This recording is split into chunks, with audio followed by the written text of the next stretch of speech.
अस्सलाम वालेकुम, मेरा नाम है चाहसिफ हाशमी और ये है Honda insight EX limited 2021 model. Mostly insight आपको 2018-19 वाली देखने को मिलेंगी, लेकिन ये 21 है और रिसेंटली पाकिस्तान में कोरोला क्रॉस के लॉन्च के बाद इन गाड़ियों की वैल्यू काफ़ी ज़्यादा बढ़ती जा रही है। और इसकी वजह यह है कि जो कोरोला क्रॉस है वो इंजन तो काफ़ी अच्छा ऑफर करती है, लेकिन वो गाड़ी बिल्ड क्वालिटी के लिहाज से कोई बहुत ज़्यादा अच्छी नहीं है। उसमें फीचर्स बिल्कुल ना होने के बराबर आते हैं और उसके अलावा उसका साइज भी थोड़ा सा छोटा है, जबकि ये गाड़ियाँ इंटीरियर के लिहाज से काफ़ी खुली हैं, इंजन के लिहाज से काफी स्मूथ हैं, फीचर के लिहाज से काफी लोडेड हैं और उसके अलावा ये गाड़ियां हैवी जापानीज और होंडा भी हैं। तो ये गाड़ियां और वेजल की नई वाली शेप बहुत ज्यादा पॉपुलर होती जा रही हैं। क्यों, मैं आगे कवर करूंगा इस रिव्यू के अंदर। फिलहाल अगर बात की जाए सबसे इंपॉर्टेंट चीज की, तो वो है इस गाड़ी की प्राइस। ये गाड़ी 2021 मॉडल है, 24 इंपोर्ट है और इसकी डिमांड 1,30,00,000 रुपए है। ये गाड़ी साइकिल मोटरस्पोर्ट के पास अवेलेबल है और अगर आपने इसके बारे में कोई इन्फॉर्मेशन लेनी है तो आप इस दिए गए नंबर पर कॉल कर सकते हैं या फिर आप साइकिल मोटरस्पोर्ट को विजिट कर सकते हैं, जो कि रावलपिंडी में DH2 क्रिकेट बैंक के ऑपोजिट लोकेटेड है। साइकिल मोटरस्पोर्ट की टोटल 2 ब्रांचेस हैं, एक रावलपिंडी में मरी रोड पे और फिर एक रावलपिंडी में ये वाली ब्रांच। इन दोनों ही ब्रांचेस पे गाड़ियों की बाइंग एंड सेलिंग के साथ साथ गाड़ियों के काम भी किए जाते हैं, जैसे कि tints, wrap, ceramic coating, PPF, graphene coating. यहाँ पे गाड़ियां फेसलिफ्ट भी की जाती हैं और इसके अलावा यहाँ पे फिर एक पेंट बूथ भी अवेलेबल है, जहाँ पे बेस्ट क्वालिटी का पेंट किया जाता है। तो गाड़ियों की मॉडिफिकेशन या बाइंग एंड सेलिंग के किसी भी तरह के काम के लिए Cycle Motors and Cycle Motorsports is the place. Overall it's a great hybrid car and today I am going to review it. Let's talk about the exterior of this car. Looks के लिहाज से किसी की opinion है, लेकिन ये गाड़ी मेरे ख्याल से लुक्स के लिहाज से बहुत जबरदस्त है। ये बेसिकली सिविक एक्स की ही एक रिफाइंड फॉर्म लगती है और उसकी वजह भी है। वजह यह है कि ये गाड़ी सिविक एक्स के ऊपर ही बेस्ड है। सिविक की जो 10th जनरेशन पाकिस्तान में 2016 से लेकर 2021 तक आई है, ये गाड़ी बेसिकली वही शेप है, जैसे उसमें कुछ रिफाइनमेंट्स की गई हैं और ये हाइब्रिड आती है। इसको फर्स्ट लुक में देख के आपको सिविक एक्स वाली लुक आएगी और उसके अलावा साइड से भी मैं आगे कवर करूंगा अभी इसको। फिलहाल अगर बात कीजिए इस गाड़ी के फ्रंट एंड की, तो इसके टेल लाइट जो है ये काफी स्लीक सी हैं। ये काफी पतली सी टेल लाइट दी गई है जो कि LED में है और इसके अलावा नीचे इसमें DRL भी काफी स्लीक सी आती है। जो सेंटर में एक क्रोम का पोर्शन आता है और इस पोर्शन के ऊपर इसका इंडिकेटर दिया गया है जो कि अगेन LED में है। बाकी इसकी हेडलाइट फीचर्स के लिहाज से सारा इक्विप्ड है, इस तरह से कि इसमें ऑटो लेवलिंग वाला फीचर भी आता है और ये डे और नाइट को सेंस करके ऑटोमेटिकली ऑन और ऑफ भी होती हैं। इसके अलावा ये गाड़ी फ्रंट पर रडार भी ऑफर करती है। ये चीज पाकिस्तान में सिविक की 11th जनरेशन में आई है, लेकिन ये गाड़ी फ्रंट पे पार्किंग सेंसर्स भी ऑफर करती है, जो कि सिविक RS अभी तक ऑफर नहीं करी पाकिस्तान में। इसके अलावा इसकी जो ग्रिल है ये क्रोम की फिनिश में है और अच्छी खासी मैसिव दी गई है, तो इसकी लुक भी काफी लग्जरियस आती है। और इसके अलावा बोनट इस गाड़ी का मोर और लेस सिविक की 11th जनरेशन जैसा ही है। वाइपर इसके बोनट के थोड़ा सा नीचे दिए गए हैं ताकि इसकी लुक क्लीन सी आए और इसके अलावा इसकी विंडशील्ड में ऊपर यहाँ पे कुछ सेंसर्स दिए गए हैं जो कि इसके बहुत सारे और फीचर्स को इनेबल करते हैं। वो फीचर्स क्या है मैं आगे कवर करूंगा इस रिव्यू के अंदर। इसके अलावा इसमें ये जो फॉग लैंप दिए गए हैं ये भी LED में है और जापानी कार्स जैसे हैं। होंडा की जो वेजल हो गई, नई वाली शेप, पुरानी वाली शेप, ये मोस्टली होंडा की अगर आप कार उठा के देख लें उनमें फॉग लैंप ऐसे ही आते हैं and this car is no different. इसके बाद अगर बात की जाए गाड़ी की साइड प्रोफाइल की, तो यहाँ पे ये गाड़ी काफी हद तक शुक्राने लग जाती है कि ये सिविक एक्स के ऊपर बेस्ड है। इस तरह से इस गाड़ी की जो रूफ है ये भी वैसी ही स्लोपिंग है जैसे कि सिविक एक्स में आती है। इसमें साइड मिरर भी मोर और लेस वैसे ही हैं और इसके अलावा बॉडी कैरेक्टर लाइंस भी काफी हद तक मिलती जुलती हैं। रिम्स गाड़ी में डिफरेंट आते हैं और इसकी वजह यह है कि ये गाड़ी हाइब्रिड है। हाइब्रिड कार्स के रिम आप मोस्टली देखेंगे कि थोड़े से कवर्ड होते हैं ताकि इनमें हवा कम जाए और ड्रैग कम बने हवा का। और बाकी इसकी क्या वजह होती है मैं आगे कवर करूंगा टायर वाले सेक्शन में जाके। बाकी अगर बात की जाए गाड़ी के साइड मिरर की, तो ये लुक्स के लिहाज से बिल्कुल सिविक एक्स जैसा ही है, लेकिन इसमें फीचर्स उससे बहुत ज्यादा आते हैं। इस तरह से कि ये रिट्रैक्टेबल है, एडजस्टेबल है, इसमें ऑटो वाला फीचर भी आता है, ये हीटेड भी है, फिर इसमें ब्लाइंड स्पॉट मॉनिटर भी दिया गया है। तो ये मेरे ख्याल से बहुत सारी चीजें एक साइड मिरर के लिहाज से, और अगर आप पाकिस्तानी सिविक के अंदर लेके इसको चेंज करवाना चाहते हैं तो आप करवा सकते हैं। फिर इसके अलावा इसमें जो डोर हैंडल्स हैं ये भी लुक्स के लिहाज से डिफरेंट हैं और इसमें सॉफ्ट अनलॉक भी आता है, लेकिन इसमें एक चीज एक्स्ट्रा आती है और वो है पडल लैंप्स। अगर आप इस गाड़ी को अनलॉक करेंगे तो यहाँ पे एक लाइट जलती है जैसे कि मर्सिडीज वगैरह में जलती है और इसकी लुक को काफी लग्जरियस बनाती है। फिर इसके अलावा स्पेसिफिक कार में ये एयरप्रेस आए हुए हैं कंपनी से स्टैंडर्ड ही, लेकिन इनसाइड एक जगह मार्क आती है और वो है इस गाड़ी की रूफ। ये गाड़ी सनरूफ ऑफर करती ही नहीं है वर्ल्ड वाइड। ये गाड़ी EX लिमिटेड है, top of the line version है, बट स्टिल हार्ड टॉप है, तो यहाँ पे सिविक नंबर ले जाती है। इसके अलावा कट लाइंस की काफी स्मूथ सी दी गई है जो कि फ्रंट फेंडर से डोर के अंदर जाके फेड हो जाती है और फिर रेयर डोर से शुरू होती है जो कि टेल लाइट के अंदर तक कंटिन्यू करती है। और अगर बात की जाए इस गाड़ी की एब्सोल्यूट साइड प्रोफाइल की, तो साइज के लिहाज से ये गाड़ी एक C सेगमेंट की सेडान है, यानी कि सिविक एक्स, ग्रैंडे वगैरह जितनी है या एलेंट्रा जितनी है, लेकिन फीचर्स के लिहाज से बहुत ज्यादा लोडेड है। सस्पेंशन के लिहाज से उन सब गाड़ियों से बहुत ज्यादा बेहतर है, लेकिन थोड़ी सी नीचे भी है, तो आपको पाकिस्तानी ब्रेकर्स पे थोड़ा तंग कर सकती है, लेकिन नॉनदलेस ड्राइव के लिहाज से गाड़ी टोटली वर्थ इट है और एवरेज भी गाड़ी बहुत अच्छी देती है। इसके अलावा एंट्री एग्जिट इस गाड़ी में थोड़ा सा मुश्किल है, सिविक की तरह ही। अगर आप एजेड हैं तो आपको इस गाड़ी में बैठना निकलना थोड़ा मुश्किल लगेगा, लेकिन इसमें सीट जो है ये इलेक्ट्रिक आती हैं, ड्राइवर और पैसेंजर दोनों की। और इसके अलावा इंटीरियर की बिल्ड क्वालिटी भी बहुत सारा बेहतर है, जो कि मैं कवर करूंगा अभी इंटीरियर में जाके। और अगर बात की जाए इस गाड़ी के इस एंड की, तो अगर इसको डीबैश कर दिया जाए तो एक बंदा इसको सिविक से भी कंफ्यूज कर सकता है। इसकी रूफ सेम टू सेम वैसी स्लोपिंग दी गई है, रेड डोर्स ऑलमोस्ट आइडेंटिकल हैं, सिर्फ डोर हैंडल डिफरेंट है। और इसके अलावा इसमें वैसे ही क्वार्टर ग्लास आते हैं जैसे कि सिविक में दिए गए हैं। फ्यूल डोर इसका लेफ्ट साइड पे दिया गया है जो कि आप इस तरह से अनलॉक कर सकते हैं। और इसके अलावा ये गाड़ी शार्क फिन एंटीना भी ऑफर करती है ऊपर।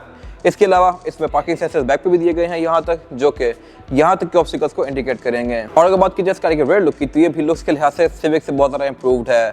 ये गाड़ी हर लिहाज से लगती है कि सिविक का एक बेटर वर्जन है। इसकी अगर बात कीजिए टेल लाइट्स की, तो ये टेल लाइट्स काफी मैसिव हैं, सिविक से ज़्यादा बड़ी हैं और इसके अलावा काफी पॉइंटी सी हैं। इसमें लावा एलईडी लैंप्स कंटिन्यू करते हैं एंड टू एंड, और इसके अलावा इसमें इंडिकेटर और रिवर्स हैलोजन वाला दिया गया है। अगर ये भी एलईडी में होता तो बेहतर था। फिर इसके अलावा ये गाड़ी बैक पे एक ट्रंक स्पॉइलर ऑफर करती है जो कि लुक्स के लिहाज से थोड़ा अनयूजुअल है। यूजुअली कार स्पॉइलर्स थोड़े से ऊपर उठे होते हैं, इसमें ये बिल्कुल ट्रंक के लेवल पे ही फ्लश है लेकिन एक अलग से पीछे निकला हुआ है, तो इसकी लुक को बेहतर बना रहा है। इसके अलावा ये गाड़ी बैक पे भी फ्रंट की तरह ही पार्किंग सेंसर्स ऑफर करती है। इसमें बैक पे एग्जॉस्ट आता है राइट साइड पे, और इसके अलावा रेयर बम्पर्स का लुक्स के लिहाज से काफी एग्रेसिव है। इसमें नीचे रिफ्लेक्टर्स दिए गए हैं, नीचे क्रोम की फ्रिल्स दी गई हैं, और इसके अलावा एक EHEV की बैजिंग दी गई है जैसा कि वेजल में आती है। ट्रंक को लॉक करने के लिए नीचे यहाँ पे रिलीज दिया गया है, और इसकी ट्रंक कैपेसिटी भी ठीक है सिविक जितनी ही है। यहाँ पर आप 4 से 5 लोगों का लगेज इजीली एडजस्ट कर सकते हैं, लेकिन यहाँ पे एक चीज़ एक्स्ट्रा आती है, वही है कि मैं यहीं से ही इसकी सेकंड रो सीट्स को फोल्ड कर सकता हूँ। इसमें सीट्स 60-40 के स्प्लिट के साथ आती हैं जो कि पाकिस्तानी सिविक ऑफर नहीं करती। इसकी बैक सीट्स को मैं फोल्ड करके इसकी ट्रंक का सामान आगे तक धकेल सकता हूँ। इसके अलावा नीचे यहाँ पे एक लिड दी गई है जिसको उठा के मैं इसकी टूल किट एक्सेस कर सकता हूँ, और एक स्टोरेज एरिया दिया गया है यहाँ पे। इसमें स्पेयर टायर नहीं आता लेकिन स्पेयर टायर का वेल दिया गया है, आप यहाँ पे लेकर रख सकते हैं, बट आता नहीं है कंपनी से। इसके अलावा ट्रंक इस गाड़ी का काफी वेल इंसुलेटेड है, पाकिस्तानी सिविक से बहुत ज़्यादा बेहतर है। और इसके अलावा इस गाड़ी में रेयर कैमरा भी आता है, और ये रेयर कैमरा भी काफी बेहतर है, इस तरह से कि आपको बहुत सारे डिफरेंट व्यूज देता है, fish eye view, top down view और फिर स्टैंडर्ड व्यू। थी मेरे ख्याल से काफी सारी इंटरेस्टिंग चीजें हैं सिविक एक्स जैसी शेप में। इसके अलावा इस गाड़ी में बैक पे एक और कैमरा भी आता है जो कि बेसिकली डैश कैम का काम करता है, अगर आप इसका एक्टिवेट करना चाहें तो कर सकते हैं। इसके बाद अगर बात कीजिए इस गाड़ी के इंटीरियर की, तो इंटीरियर के लिहाज से ये गाड़ी सिविक एक्स से बहुत ज्यादा बेहतर है बिल्ड क्वालिटी के लिहाज से, लेकिन लुक्स के लिहाज से ये गाड़ियां मोर और लेस सेम ही हैं। डोर पैनल्स गाड़ी के बिल्कुल सेम है, लेकिन इसमें जस्ट कलर टोन ब्लैक है। डैशबोर्ड भी इस गाड़ी का काफी हद तक मिलता जुलता है, और इसके अलावा मीटर वगैरह इस गाड़ी में सिविक की 11 जनरेशन जैसा है। सीट इस गाड़ी में सिविक एक्स जैसी ही है, लेकिन अगेन क्वालिटी बहुत ज़्यादा बेहतर है। इन सब पे मैं आगे बात करूंगा। अभी फिलहाल अगर बात कीजिए इस गाड़ी का स्टीयरिंग व्हील की, तो स्टीयरिंग व्हील इस गाड़ी का 3 स्पोक है। इसमें लेफ्ट और राइट स्पोक के डिफरेंट कंट्रोल्स दिए गए हैं। लेफ्ट स्पोक के जो कंट्रोल्स हैं, यहाँ से आप इसके MID के विषय नेविगेट कर सकते हैं, और उसके अलावा मल्टीमीडिया को यहाँ से आप यूज कर सकते हैं। राइट स्पोक के जो कंट्रोल्स दिए गए हैं ये क्रूज कंट्रोल के हैं, इसमें क्रूज कंट्रोल एडाप्टिव आता है। अब इसकी डिस्टेंस को यहाँ से कम या ज़्यादा कर सकते हैं, और उसके अलावा इसका लेन डिपार्चर असिस्ट भी आप यहाँ से ऑन या ऑफ कर सकते हैं। इसके अलावा ये स्टीयरिंग व्हील पूरा ही लेदर की फिनिश में है, और ये अकॉर्ड जैसा स्टीयरिंग है। इसमें पैडल शिफ्टर्स भी आते हैं, और इसके अलावा अगर बात कीजिए हेडलाइट के कंट्रोल की, तो इसमें ऑटोमेटिक फीचर के साथ आती हैं, यानी कि डे और नाइट को सेंस करके ऑटोमेटिकली ऑन या ऑफ होंगी। वाइपर इस गाड़ी में रेन सेंसिंग आते हैं, अगेन ये बारिश को सेंस करके ऑटोमेटिकली ऑन या ऑफ होते हैं। और अगर बात कीजिए इस गाड़ी के मीटर की, तो मीटर ये गाड़ी 2018 में भी सिविक की 11 जनरेशन जैसा ऑफर कर रही थी। ये मीटर इस टाइम पे अकॉर्ड में आ रहा था और इस कार में आ रहा था। अब पाकिस्तान ने ये मीटर सिविक 11 जनरेशन ने ऑफर करना शुरू कर दिया है, बट ये गाड़ियां इतना पहले से दे रही हैं। इसकी थीम थोड़ी डिफरेंट है, इस तरह से कि ये ब्लू, व्हाइट और ग्रीन के कॉम्बिनेशन के साथ है। और इसके अलावा इसमें जो स्पीड लिमिट है ये 180 किलोमीटर पर आवर तक है। पाकिस्तानी सिविक RS में ये रेड सा आता है, स्टैंडर्ड और ओरियल में ये व्हाइट सा आता है। इसके अलावा ये एनालॉग और डिजिटल का कॉम्बिनेशन है। लेफ्ट पे जो स्क्रीन दी गई है ये साइड डिजिटल है, और इसके अलावा इसके डिफरेंट मेन्यूज के बीच में आप यहाँ से नेविगेट कर सकते हैं। यहाँ पे गाड़ी आपको इसकी सेटिंग्स, ट्रिप्स, एवरेज किलोमीटर पर litre, driver fatigue warning, parking sensors को ऑन ऑफ करने का फीचर, होंडा सेंसिंग को ऑन ऑफ करने के सारे फीचर्स यहाँ पे दिए गए हैं। और इसके अलावा फिर यहाँ पे गाड़ी आपको इसकी इको की इंडिकेशन भी शो करवाती है। इसके अलावा इसमें हर वो चीज आती है जो कि आपको मोस्टली हाइब्रिड कार्स में देखने को मिलती है, और इसके अलावा प्रेजेंटेशन के लिहाज से भी इसके पूरे नंबर हैं। इसके अलावा अगर बात कीजिए इसके मीटर की हाउसिंग की, तो ये सारा ही सॉफ्ट टच पैडिंग की फिनिश में है, सिविक 11 जनरेशन जैसा ही है। और इसके अलावा डैशबोर्ड भी इसका साइज के लिहाज से काफी वाइड है। डैशबोर्ड के सेंटर में इसके 2 एयर वेंट्स दिए गए हैं, टोटल इसमें 4 एयर वेंट्स आते हैं, और उसे इसकी मल्टीमीडिया स्क्रीन दी गई है। मल्टीमीडिया स्क्रीन इस गाड़ी में गैदर्स की है, जो कि अगेन एक बहुत अच्छा सिस्टम है, और ये होंडा की मोस्टली प्रीमियम कार्स में आता है। इसके अलावा स्क्रीन के अंदर Bluetooth, navigation, aux, USB, Android Auto, Apple CarPlay वगैरह दिए गए हैं। ये दोनों चीजें इसमें वाइड ही आती हैं, और इसके अलावा इसमें नेविगेशन भी इनेबल्ड है। इसके अलावा उसे जिसका क्लाइमेट कंट्रोल दिया गया है, क्लाइमेट कंट्रोल ये गाड़ी डुअल जोन ऑफर करती है, यानी कि ड्राइवर और पैसेंजर दोनों के लिए 2 अलग अलग जोन दी गई हैं। मैं इसको यहाँ से रेज या लोवर कर सकता हूँ, लेकिन प्रेजेंटेशन इसकी बिल्कुल सिविक एक्स जैसी है। और इसके अलावा इसके क्लाइमेट कंट्रोल के अंदर डस्ट पार्टिकल फिल्टर भी आता है, जो कि अगेन सिविक एक्स में नहीं आता। नीचे यहाँ पे इसके कुछ और कंट्रोल्स दिए गए हैं जो कि हीटेड साइड मिरर्स के हैं, और इसके अलावा इसके हीटेड सीट्स के हैं। इसमें फ्रंट दोनों सीट्स भी हीटेड हैं। इसको भी यहाँ से डिफरेंट लेवल्स के बीच में चेंज कर सकता हूँ। उसी इंजन का गेयर सिलेक्टर दिया गया है, इसमें जो गेयर सिलेक्शन है वो है PRND की, और सभी चीज की पार्किंग ब्रेक दी गई जो कि इलेक्ट्रॉनिक है। इसमें गेयर शिफ्ट बाय वायर है।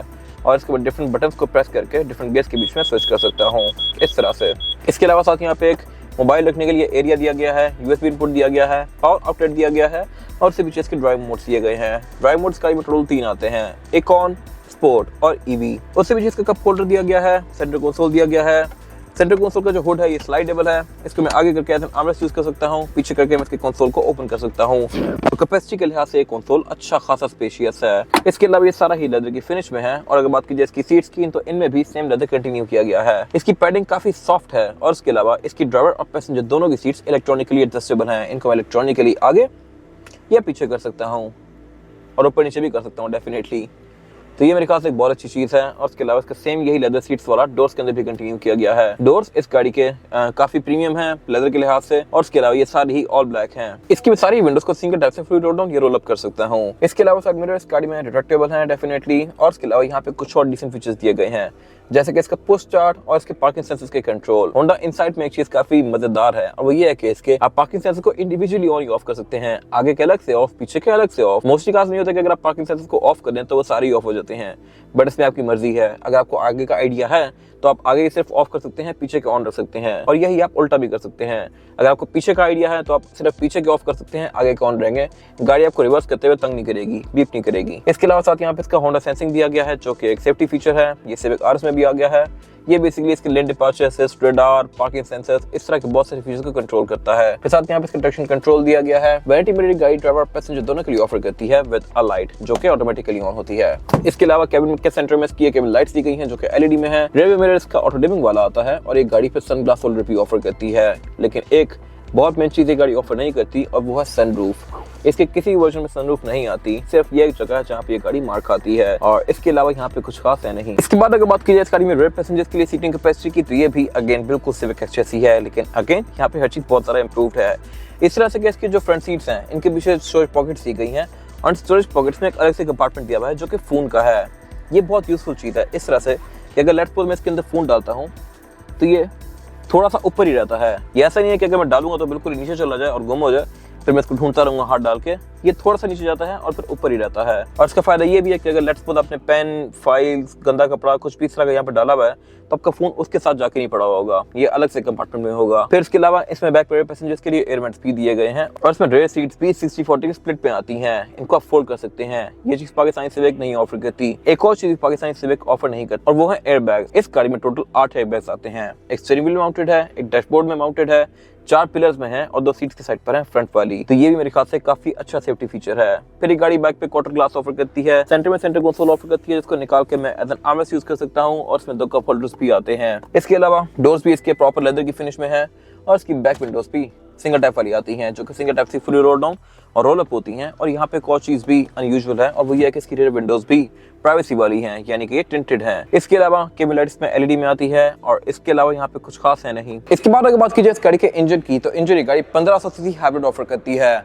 और ये इंजन होंडा की और भी बहुत सारी कार शेयर करती हैं जैसा कि ये गाड़ी, विजल, फिट शटल। इसके अलावा और भी बहुत सारी गाड़ियां जो कि पाकिस्तान में ऑफर नहीं होती। खैर ये जो सिर्फ 1500 सीसी है लेकिन परफॉर्मेंस के लिहाज से ये सिविक एक्स से ये 1.8 वाली मोस्टली कार से बहुत ज्यादा बाहर है। ये गाड़ी 157 हॉर्स पावर प्रोड्यूस करती है कंबाइंड इलेक्ट्रिक मोटर के साथ मिलकर, जो कि एक बहुत हेल्दी फिगर है इस बॉडी साइज के लिहाज से। सिविक एक्स में जो 1.8 इंजन आता है वो गाड़ी 138 हॉर्स पावर प्रोड्यूस करती है, बट स्टिल परफॉर्मेंस के लिहाज से वो भी एक काफी अच्छे लेवल पे है। बट ये गाड़ी उससे भी ज्यादा तेज है, लेकिन ये गाड़ी सिर्फ सिविक आर से थोड़ी स्लो है। बाकी ये इंजन सिर्फ 1500 सीसी है, बट स्टिल इसका इंजन कैबिन काफी टाइटली पैक्ड है।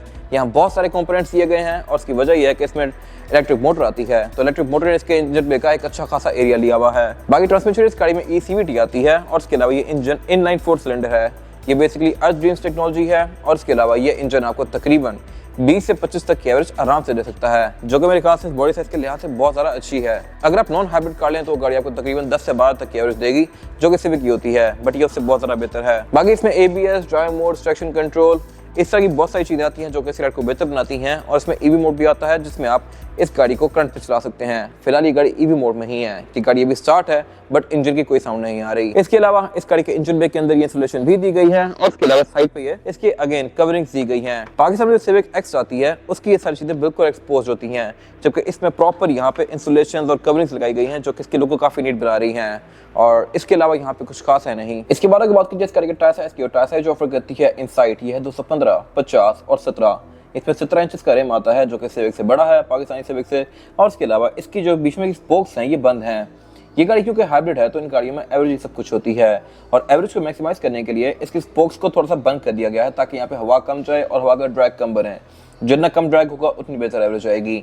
और इसमें जो थोड़े बहुत स्पोक्स खोले हुए हैं उसकी वजह यह है कि तो डिज़ाइन को बेहतर बना रहे हैं, और उसकी दूसरी वजह यह है कि ताकि इसकी डिस्क ठंडी हो सकें। गाड़ी की अगर आप एक्सट्रीम ब्रेकिंग करते हैं या अगर आप उतराई पे जा रहे हैं किसी, तो गाड़ी काफ़ी देर ब्रेकिंग करती रहती है और काफ़ी देर ब्रेकिंग से ब्रेक्स ओवरहीट हो सकती हैं, तो उनको ठंडा करने के लिए इसमें कुछ ना कुछ गैस छोड़े गए हैं। फिर इसके अलावा सस्पेंशन इस गाड़ी का पाकिस्तानी बहुत सारी गाड़ियों से बहुत बेहतर है। ड्राइवर्स गाड़ी की पाकिस्तानी कोरोला क्रॉस वगैरह से बहुत ज़्यादा बेहतर है, और यही वजह है कि ये गाड़ी बहुत ज़्यादा पॉपुलर होती जा रही है।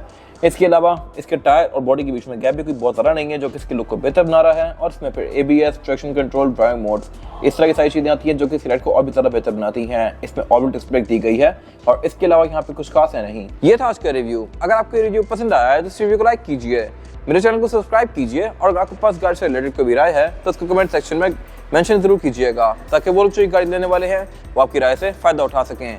अपना ख्याल रखिएगा। Thank you.